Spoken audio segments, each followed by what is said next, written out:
This Sportz Blitz podcast is brought to you by LMG. Grow your business through logo design, paper products, and video production. Visit leemarketing.net to learn more.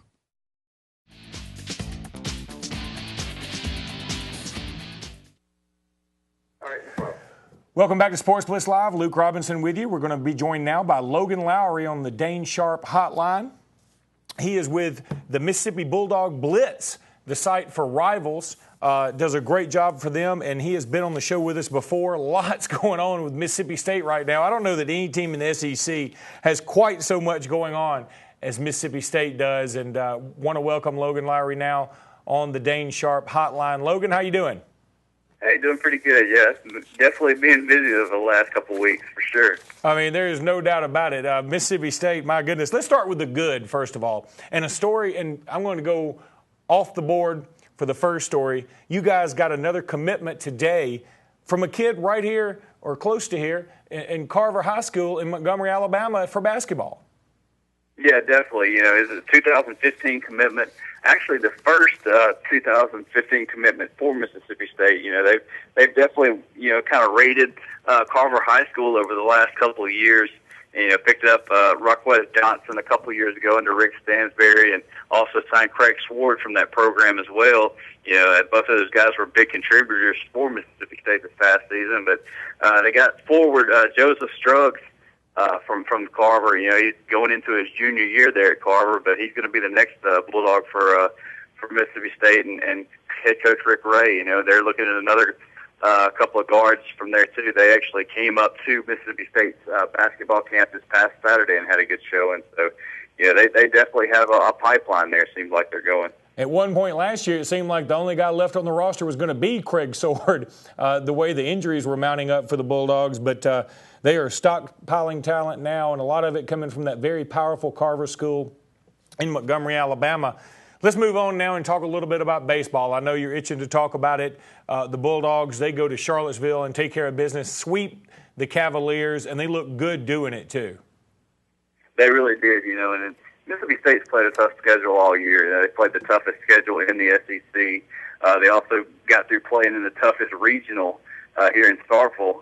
So they were really prepared. I mean, even though Virginia was the number 6 national seed, you know, the teams at Mississippi State had played all year long and kind of prepared them for that moment. And, you know, they're punched their 9th ticket to Omaha. So, you know, it's the first time under John Cohen as head coach that they've made Omaha. And, you know, this is a team that had a lot of talent, and, you know, they're just kind of realizing that, you know, they wasn't scared of saying the word Omaha around there. They wasn't superstitious about it at all. I think that the team even realized the amount of talent that they had there. And if they could just kind of put some things together, you know, and things would fall into place and stay healthy, they could make a run at Omaha, and that's exactly what they did this year. I'll tell you what, Logan, I would not bet against either SEC team right now, LSU or Mississippi State. First of all, Mississippi State, I love their bracket, even though Indiana and Louisville both come in very, very hot. They're not any hotter than Mississippi State is. And Mississippi State, yes, they got to play Oregon State, who's number 3 team in the country, game 1. But again, Oregon State barely got out alive out of their own super regional against Kansas State.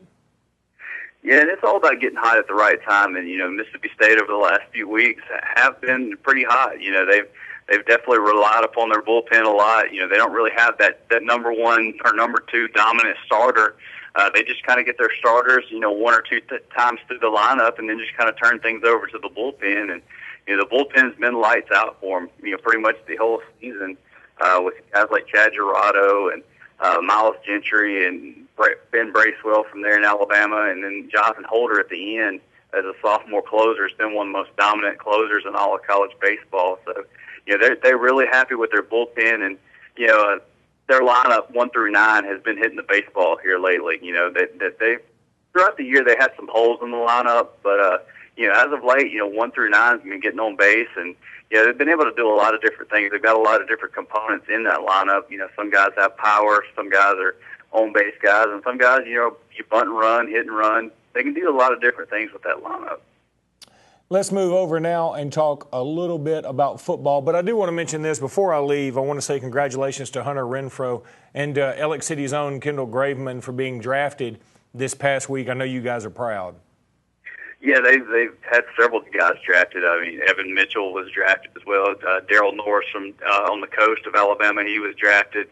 Chad Gerardo was drafted. Adam Frazier, the shortstop, was drafted in the 6th round. So they had a lot of guys drafted off this team, and some of them will have some decisions to make. But Hunter Renfrow was drafted 13th overall by the Padres, so I imagine his decision, even though he's a junior, is probably pretty much made. Making right around close to $3 million with that slot that he was picked in. Yeah, and going to San Diego, not a bad deal. I heard they've got a great zoo over there. Let's talk a little bit about football now, Logan.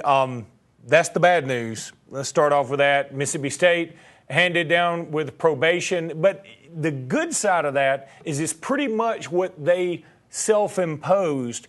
What are your thoughts on that? Do you feel like Mississippi State maybe got by with one? Were you wiping the sweat off your brow? Or do you feel like that this is the punishment fits the crime? Well, I think the punishment, I don't know if it necessarily fits the crime, but Mississippi State did all that they could to cooperate with the NCAA. And I think the NCAA saw that Mississippi State realized the mistake that they had made with Angelo Mirando and the booster and the recruitment of 4-star cornerback Will Redmond out of Memphis. I think they realized that they had made a mistake and they dealt with it immediately after finding out. They disassociated themselves with the booster. They got rid of the assistant coach and Angelo Mirando. And, they pretty much turned everything that they had over to the NCAA and worked with them throughout the process and, basically punished themselves. Everything that Mississippi State self-imposed, the NCAA accepted. And I think if they would have fought, if they would have lawyered up and took it to court and went through that whole process, it could have been a whole lot worse for Mississippi State. And, really the only penalties that they have at this point are they're going to lose Will Redmond for 5 games, and they're going to lose 2 scholarships from this recruiting class. And they'll be on probation for the next 2 years, which means they can't mess up at any point in the next 2 years. But pretty much that's it. They were open and honest with everything, dealing with the process. They're just trying to move forward now.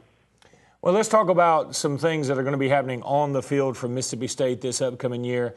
You've got an experienced quarterback coming back in Tyler Russell. You've got a running back in Ladarius Perkins coming back, who I believe Phil Steele just came out and named him a second-team All-SEC running back. He's a fabulous talent. You've got those 2 guys coming back at the skill position, some other good wide receivers. And you open up at Oklahoma State. Well, it's at Oklahoma State, but if memory serves, it's at neutral field, quote unquote. But Mississippi State right now is a 14-point underdog. I think that's a lot of points.